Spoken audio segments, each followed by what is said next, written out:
Hey Reddit, I've been lurking here for a while and never thought I'd actually post something, especially not something like this. But I need to get this off my chest, and maybe my story will help someone else see the signs I ignored for too long. I've been married to Lena, fake name, for 8 years. We met in college, hit it off quickly, and honestly, I thought I hit the jackpot. She was charming, fun, and had this fire about her that made everything exciting. We got married young, traveled a bit, and eventually settled into a nice little suburban life. I work in tech, and my job requires me to travel a few times a year, sometimes for a week or more. Lena stayed home by choice. She said she didn't want a 9 to 5 grind and preferred managing the house and doing some freelancing from time to time, though I rarely saw her actually work on anything. About 6 months ago, something started feeling off. Lena became snappy, like everything annoyed her. I'd ask a simple question, like what she wanted for dinner, and she'd roll her eyes and tell me to use my brain for once. She stopped being affectionate. Our sex life, practically non existent. I chalked it up to stress or hormones or something, but deep down I knew something wasn't right. Then came the gardener. We hired him in the spring, this guy named Javier. Mid 20s, fit, tanned, always polite. He worked hard and had great reviews, so I didn't think much of it. Lena said she found him through a Facebook group and insisted he was the best one in the area. I didn't argue. He came twice a week to mow the lawn, trim the hedges, that kind of thing. What I didn't know, what I didn't want to believe, was that Javier was doing way more than landscaping. But I'm getting ahead of myself. The real unraveling didn't happen until a few weeks later when I had to fly to Chicago for a 3 day conference. I remember her kissing me goodbye at the airport, telling me she'd miss me. I even felt guilty for doubting her. If only I knew what was happening back home while I was gone. When I got back from my Chicago trip, Lena seemed different. Not just cold, lighter, almost relieved. She was smiling more, humming while she cooked, even wore makeup around the house, which she hadn't done in months. I remember thinking maybe the break did her good. God, I was stupid. That week, I noticed a few odd things. The gardener's schedule changed. He used to come Tuesdays and Fridays in the morning. Now he was coming randomly, sometimes during the evening when I was stuck late at work. I found an unfamiliar black hoodie in the laundry. I assumed it was mine at first, but it was way too small and definitely not something I'd wear. Lena just said, "Oh, must be the neighbor's kid." I let him use our washer because theirs broke. Strange, but I didn't question it. She started guarding her phone, took it into the bathroom, set a new passcode. That was a red flag. When I asked her why, she scoffed and said, "Privacy exists for a reason, you control freak." I didn't want to believe it. I loved this woman. We had history, a mortgage, a life together. But something in my gut started screaming that I needed to know the truth. So I did what I never thought I'd do. I installed a security camera. It wasn't obvious, just a discreet camera inside a fake smoke detector in the living room. We didn't have indoor cameras before, so she wouldn't expect one. I told myself it was just to calm my anxiety. That Friday, I told her I'd be working late. I parked down the block and waited. Sure enough, at 6:07 p.m., Javier pulled up in his truck. No tools, no lawnmower, just him in jeans and a tight t-shirt with a six-pack of beer in hand. They didn't waste time. He walked in like he owned the place. 5 minutes later, she was on his lap on my couch, laughing, her hands all over him. Then things escalated. Fast. I watched 5 minutes of it before I had to shut off the feed. I felt sick, betrayed, disgusted, numb. I didn't confront her right away. I needed time to process, to plan, to decide what the hell I was going to do next. But I knew one thing: this marriage was already dead. I waited 3 days. 3 long, miserable days pretending like everything was fine, smiling through dinner, talking about nonsense, even sleeping beside her like I didn't know she had been screwing another man on our couch. I needed to be calm when I confronted her. I needed her lies to come out on their own. On Monday night, I finally snapped.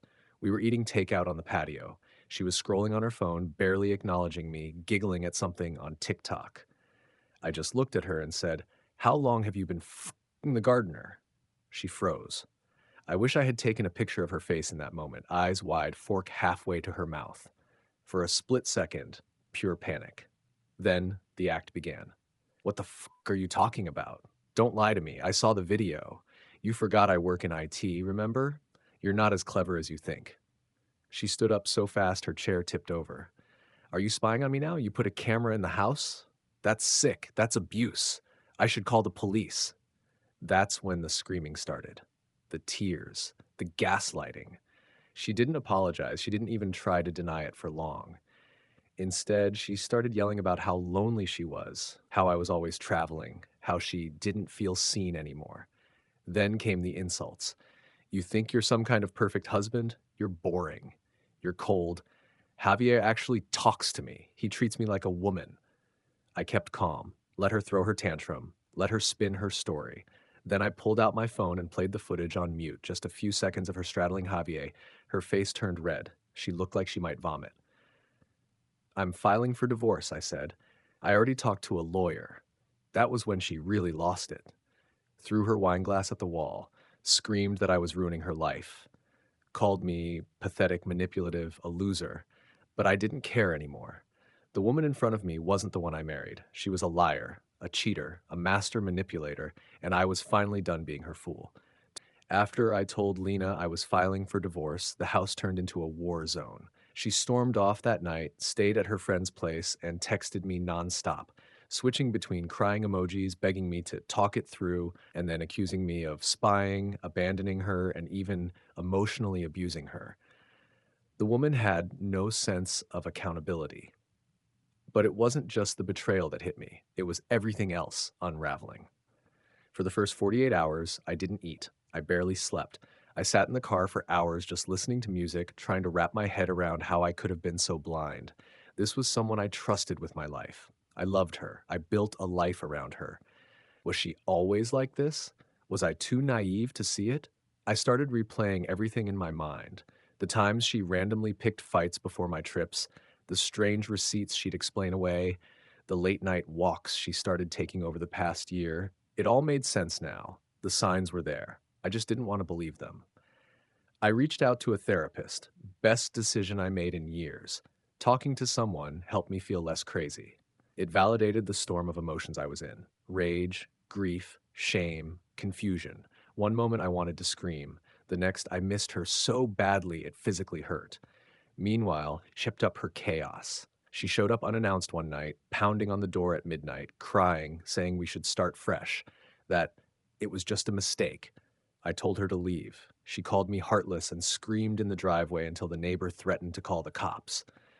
The most twisted part? She still refused to admit how long the affair had been going on. I had evidence of at least 2 months, but I had a gut feeling it was much longer, maybe even a year, maybe more than just the gardener. I didn't know who she was anymore, and I was slowly accepting that I probably never did. After the initial shock wore off, I started thinking clearly again. Maybe it was the therapy, maybe it was just time. But one thing became painfully obvious. There was nothing left to save. I sat down one morning with a strong coffee and a notebook and started listing pros and cons of staying married. The pros side had two things. We had history, divorce is complicated. The cons side, a full page. Zero trust, repeated lying, emotional manipulation, disrespect, possible multiple affairs, no remorse, gaslighting. I read that list 5 times before I picked up the phone and called my lawyer again. I said the words out loud for real this time. File it. I want out. That same day, Lena tried texting me some half-baked apology about how she wasn't herself lately and how the gardener meant nothing, just a stupid fling. She followed it up with a photo of us from our wedding day. I didn't respond. Instead, I had the locks changed. The next week, I served her the divorce papers. That's when the real storm began. She came to my office screaming, crying in front of my coworkers, throwing around words like abandonment and abuse. She called my mother and fed her lies about me being cold and driving her away. She even told a few mutual friends I must have been cheating too, because why else would I suddenly want a divorce? I stayed quiet. I let her destroy her own image. I kept records of everything: the texts, the videos, the calls. My lawyer was building a rock solid case. And deep down, I knew. The more she spun her story, the more obvious it became. Lena was never sorry for what she did. She was only sorry she got caught. Once the divorce papers were served, things didn't settle. They escalated. Lena wasn't just angry, she went full scorched earth. She emptied our joint account within 24 hours. Luckily, I'd anticipated this. My lawyer had already advised me to create a separate account and move most of the funds weeks earlier. But I left just enough in the joint one to see what she'd do. And she did exactly what we predicted. She grabbed every last cent without hesitation. When I confronted her through my lawyer, she played dumb. I thought that money was mine too. Of course she did. The very next day, I started getting strange texts from random numbers. Messages like, "Why are you doing this to Lena? She loved you. You work too much, man. What did you expect? Bet she was just lonely. Doesn't mean she's a bad person."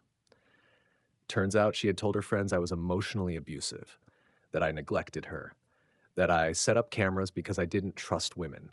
Classic projection. But here's the thing, the more she lied, the more I dug. I started combing through bank statements, travel receipts, iCloud backups. I don't know what made me check her old rideshare history, but I'm glad I did. Because that's where I found a pattern. Multiple rides to a specific apartment complex on days when I was out of town. And guess what? The gardener didn't live there. There was another man. I couldn't believe it. I actually laughed out loud when I saw it. This wasn't just a one-time affair. Lena had been living a double life, maybe even a triple one. I sent the screenshots to my lawyer. He said we were now looking at serial infidelity and marital fraud. That changed everything. But here's the kicker. Lena still insisted I was the one ruining her life. She posted on Facebook about toxic men and gaslighting narcissists. She shared vague, cryptic quotes about finding yourself after emotional trauma, and she made damn sure our mutual acquaintances saw it. But I didn't respond. I didn't post anything. I didn't stoop to her level, because now I had something she didn't, the truth, and soon everyone would know it. Once I uncovered the second affair, the one she tried so hard to hide, something in me shifted. I wasn't hurt anymore. I was done. It was no longer about saving anything or even getting closure. It was about exposing the truth and protecting what was left of my sanity, reputation, and life. I started carefully piecing everything together. Timelines, receipts, messages, rideshare logs, even social media tags she forgot to delete. Every little lie added up. The more I looked, the clearer it became. This woman had been living a web of lies for years. She wasn't just cheating, she was manipulating, deceiving, using me as her safety net while sneaking around behind my back with not one but at least two other men. The gardener was just the tip of the iceberg. I printed everything out and handed it to my lawyer. We added it to the divorce case. That gave me leverage, and that's when Lena's mask really started to crack. She came to the house again, unannounced. This time she tried the crying approach. "I made a mistake. I was lonely. You were always working." I calmly said, "How many men, Lena?" Her face went blank. That flicker of guilt, it lasted less than 2 seconds. Then she exploded. "You were never there for me. You treated me like a roommate. You think working all the time makes you a good husband?" She started throwing things, accused me of controlling her because I caught her in her own lies. It was hysterical, almost surreal, like watching someone unravel in real time. The apology turned into a tantrum in under a minute. She even tried to guilt me with, "You know I have anxiety. You're triggering me." Classic Lena. When backed into a corner, she didn't take responsibility. She attacked, or cried, or played the victim. I told her to leave or I'd call the cops. She screamed, "You'll regret this," and stormed out. That was the last time she ever set foot in the house we once shared. After that, her lies started catching up to her. The friends she confided in, they began reaching out to me, quietly. They started asking questions. I didn't share much, just enough to make them realize they didn't know the whole story. Some even apologized. The most satisfying moment? When one of her defenders, a guy friend who had texted me accusing me of abuse, wrote me this: "Hey man, I'm sorry. I didn't know the full story. Lena's been lying to a lot of people." Damn right she was. And now her carefully crafted victim narrative was falling apart. Just when I thought things couldn't get worse, Lena decided to go nuclear. She hired a shark of a lawyer, or at least someone trying really hard to act like one, and came at me with everything. Demanded the house, half my savings, spousal support, even my dog, Max. That last one nearly made me snap. Max had been with me for 8 years, long before I even met Lena. He was my boy, and she never even liked dogs all that much. But suddenly he became a pawn in her revenge game. Her reasoning? You're never home. He needs someone who's emotionally available. Unbelievable. Thankfully, my lawyer was 5 steps ahead. He'd already filed for a forensic audit on our finances and had presented all the evidence of her infidelity with multiple partners. Uh, that gave us leverage in court. She tried to deny everything at first, claimed I doctored the ride logs and that the messages I found were taken out of context. When that failed, she switched tactics. He emotionally neglected me. He pushed me into other people's arms. Classic. What really sealed it, though, was when we subpoenaed one of the men she'd been sleeping with, not the gardener, the other one. He didn't want to be dragged into it, but under oath, he confirmed their affair. Even produced screenshots from her messages where she called me boring and just a paycheck. Her lawyer actually looked embarrassed in court. The judge wasn't impressed either. Instead of spousal support, Lena got a temporary restraining order against herself for harassing me and showing up uninvited multiple times. She lost the house, she didn't get Max, and she got nothing from my retirement fund. The blow to her ego was massive. She stormed out of the courtroom screaming that the system was rigged against women. Her lawyer didn't even try to stop her, just packed up his briefcase and walked out quietly. That night, I slept better than I had in months. But the drama wasn't over, because a few days later, she showed up again, and this time she wasn't alone. It was around 11:30 p.m. on a Thursday, a cold, quiet night. I had just settled in with Max and a glass of scotch when someone banged on my front door. Not knocked, banged. Max shot up barking, and my gut sank before I even checked the peephole. It was Lena, but she wasn't alone. Standing beside her, swaying slightly and clearly drunk, was the gardener, the guy I'd caught her with in my backyard months earlier. I didn't open the door. I just watched through the peephole, heart pounding, while they argued on my porch. I could only make out bits and pieces of what they were yelling. Lena, I swear I didn't tell him anything. You lied to me, too. He's trying to ruin my life. It was chaos. Drunken shouting, slurred accusations. The guy actually punched the siding of my house at one point, screaming something about being used. Lena slapped him and he tried to grab her arm before she shoved him away. That was enough. I called the cops. By the time they arrived, the gardener had stormed off down the street, and Lena was sitting on my front steps crying, the crocodile kind. She saw the flashing lights and immediately flipped into victim mode. He called the police on me? Are you serious right now? Yes. Yes, I was. The officers separated us. I showed them the restraining order. She tried to argue that she just wanted to talk. The cop calmly told her she needed to leave and that any further visits would result in immediate arrest. She stared at me like I had stabbed her in the back. Then she muttered, "You think you've won? This isn't over." And she left. I stood in the doorway for a long time after they drove off. My hands were still shaking. Max wouldn't leave my side the entire night. It was clear now. Lena wasn't just unfaithful or manipulative. She was dangerous. The late night drama confirmed what I'd already suspected. The woman I married no longer existed. Maybe she never did.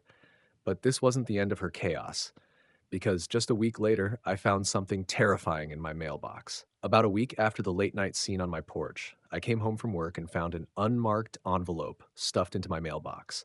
No stamp, no return address, just my name, written in sharp, angry letters like someone carved it with a knife. I opened it right there on the sidewalk. Inside was a 2-page handwritten letter from Lena.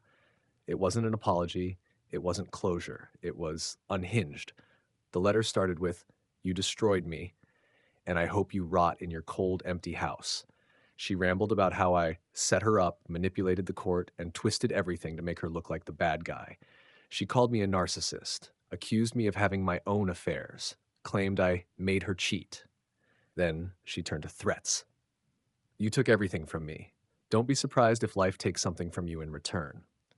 That line made my blood run cold. It was vague, but it felt personal, intentional, almost like a warning. She ended the letter with, "You think this chapter is over, but I'm just getting started." I immediately reported it to my lawyer and the police, because while she hadn't explicitly threatened violence, the tone and implication were clear enough. And given everything that had already happened, I wasn't about to take chances. They added the letter to the restraining order violation file. My lawyer pushed for a permanent no contact order. That night, I installed security cameras around the house and changed all my passwords again, even ones I thought she never knew. I couldn't believe it had come to this.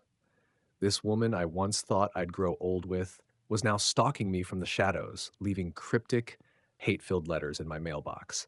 I kept thinking, how did I not see this side of her before? But the truth was, I had, in small ways. The lies, the gaslighting, the selfishness. I just didn't want to believe it back then. Now I had no choice. The storm wasn't over yet, because a few days later, I got a call from my HR department. And guess who had emailed them?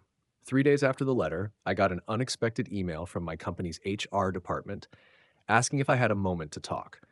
I work in a relatively conservative corporate environment, so any message from HR automatically puts you on edge. But I hadn't done anything wrong, or so I thought. When I joined the call, they were polite but uncomfortable. "We received a message from someone claiming to be your wife," the HR rep said. It included some serious allegations. Apparently, Lena had sent them an email from a burner address with a long list of accusations that I had been emotionally abusive, that I had violent tendencies, that I had allegedly harassed multiple women at work. She even attached fake screenshots, poorly edited, trying to prove her claims. Luckily, my company didn't jump to conclusions. They reviewed everything and were quick to say that none of the accusations aligned with my record or reputation. My coworkers were as blindsided as I was. Still, just having that kind of bomb lobbed at me was damaging. It triggered an internal review that forced me to go through hours of questioning and a temporary reassignment while they cleared things up. Lena was trying to destroy my livelihood. She wanted revenge, and she didn't care if she had to burn everything down to get it. The most disturbing part? She didn't just mention my work in the email. She included details about my office, coworkers' names, and even mentioned the name of a female coworker I had lunch with occasionally. That meant she'd either 1, been spying on me, 2, hired someone to spy on me, 3, or both. I felt sick. At that point, I stopped wondering if she was going to escalate. I knew she would. It was only a matter of when and how. I filed an emergency petition to extend and strengthen the restraining order. This wasn't just a messy divorce anymore. This was a full-blown campaign of sabotage and psychological warfare. And just when I thought she couldn't possibly sink lower, I found out she had been messaging my mother behind my back. I was having dinner with my parents one weekend, just trying to unwind and feel normal for a moment, when my mom casually dropped a bomb. Lena reached out to me last week. I think she's just going through a lot. My fork froze midair. She what? My mom looked at me like I was being dramatic. She sent me a few messages on Facebook, said she wanted to explain her side, that she feels misunderstood and isolated. I could feel my pulse spike. I asked to see the messages. Reluctantly, my mom pulled out her phone. There they were, paragraph after paragraph of emotional manipulation. Lena painted herself as a victim, saying I was emotionally distant, cold, and secretly cruel. She even went so far as to claim that I cheated first with a coworker, that I fabricated everything to look like the innocent party, that the gardener was a mistake, but not the whole story. She ended her message to my mom with, "I know you raised him better than this. I just want you to know I tried." It was poison. I had to sit my family down and explain everything again in detail: the affair, the confrontation, the police visits, the letter, the HR email. My dad immediately believed me. My mom needed time, which hurt more than I expected. It wasn't that she didn't trust me, it was that Lena was good at lying, and my mom still had a soft spot for the girl she thought was part of the family. Eventually, they both came around, but it shook me to realize how easily Lena had tried to insert herself into my inner circle, like a virus, slowly infecting everything she could touch. She wasn't done with the smear campaign. She was just widening her net. I found out she had also contacted 2 of my close friends, one of whom temporarily believed her story and stopped talking to me. The betrayal stung, and it reminded me how isolated she wanted me to feel. But I wasn't going to give her that power. Not anymore. because soon a new piece of information came to light. A secret Lena had been hiding, not just from me, but from everyone. Just when I thought Lena couldn't shock me anymore, life handed me one final twist, and this one hit deeper than all the rest. It started with a phone call from Sam, the same mutual friend who had stopped talking to me after Lena reached out. He sounded weird, hesitant. "Hey man, I owe you an apology," he said. "I found out something and you need to know. Lena's been lying about more than just the affair." I sat down. He went on to tell me that his girlfriend had bumped into a woman Lena used to work with, someone from her previous job before we even met. They got to talking, and somehow my name came up. What she said chilled me. Lena had lied about her entire job history. She told me she'd worked in marketing for years, even showed me fake portfolios. But according to this woman, Lena had been fired multiple times for harassment, fraud, and even stealing from a former employer. And it didn't stop there. Sam's girlfriend got screenshots of old online profiles where Lena used a completely different last name. Turns out she changed it after being arrested in her early 20s for check fraud. None of this ever showed up in background checks because she used an alias or got it wiped in some court deal. But the fact was clear. I had never really known who Lena was. She'd lied about her job, her past, her record, everything. This woman, who had gaslit me into thinking I was the problem, who spun elaborate lies and sabotage campaigns, was a serial manipulator with a long trail of destruction behind her. My first thought? Relief. Because now, I finally understood why so much of our relationship had felt off. The paranoia, the emotional instability, the constant need for validation, control, drama. It wasn't just the affair, it was the pattern. I took all of this to my lawyer and we immediately amended my divorce filing to include intentional fraud and emotional abuse, something that would help in the final division of assets and reinforce the restraining order. But Lena still wasn't finished, because the last card she had to play was one I never saw coming. I was just beginning to feel like I had some control again. My lawyer had everything documented, HR had cleared me, my parents were back in my corner. I was finally sleeping more than 4 hours a night. Then Lena texted me from an unknown number with 4 words, "We need to talk." I didn't respond. She tried again a few hours later. "I'm pregnant. It's yours." My heart dropped. It was the one thing I hadn't prepared for, the one thing that could entangle me with her forever. I didn't reply right away. Instead, I took a screenshot and forwarded it to my lawyer. His response was direct: "Do not speak to her. Let's handle this properly." We requested a formal statement through her attorney, including medical proof. Lena dragged it out for 2 weeks, sending vague threats, half-truths, and emotional pleas like, "You're really going to ignore the mother of your child? This changes everything. I think we can make it work." I felt sick.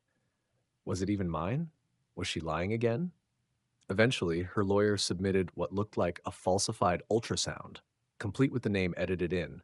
I had it reviewed by a medical professional, and guess what? It was a template pulled off Google. She had just cropped it and changed the details. She wasn't pregnant. She was trying to bait me to delay the divorce, force contact, manipulate the court, or maybe just punish me one last time. It didn't work. My lawyer filed a motion for contempt of court and submitted all evidence. The judge didn't hold back. Lena was warned that any further false claims would result in criminal charges, and she could be held financially liable for legal fees. That finally shut her up. The last bit of venom had been expelled. The silence after that was almost eerie.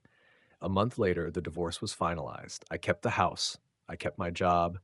She got nothing but her name back, and even that felt too generous. But I wasn't angry anymore. I was free.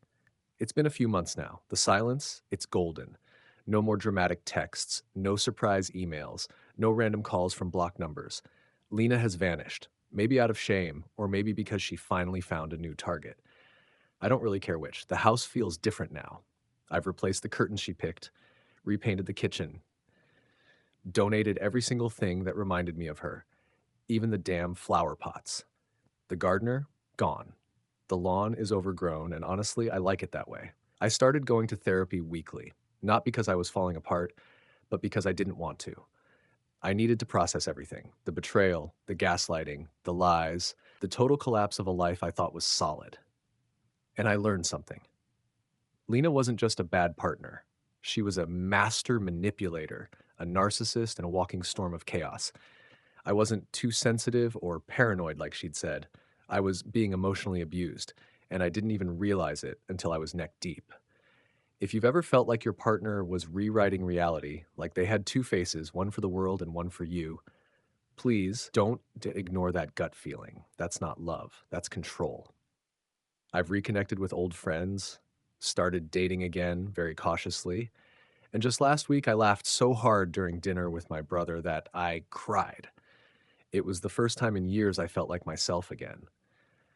I'm not sharing this story to get pity or attention. I'm sharing it because someone out there needs to know they're not crazy, that what's happening behind closed doors does matter, that you deserve truth and respect and peace. And to the guys out there, it's okay to be heartbroken, to feel stupid, to feel used.